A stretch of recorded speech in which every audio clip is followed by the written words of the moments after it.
Welcome to Penrose Learning, where we make understanding easy. You begin now. Plug in 8 plus GB USB and confirm you backed up its contents. You download and run the Microsoft Media Creation tool as administrator. This tool is the single reliable method to build an official Windows 10 USB.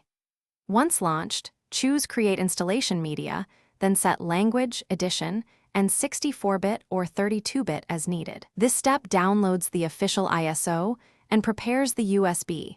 So make sure your internet is stable and you picked the correct architecture before continuing. You now select the USB flash drive option and pick the right device. Double-check the drive letter because the tool will format it. The Media Creation tool downloads the Windows 10 image and writes it directly to the USB, creating a bootable installer. This avoids manual ISO mounting or Rufus. Once done, the tool shows a completion message. Make sure you safely eject the USB. If it reports errors, note the error text so you can retry or free up disk space before repeating the process. You insert the USB into the target PC and reboot. Enter UEFI/BIOS or use the boot menu to prioritize the USB device.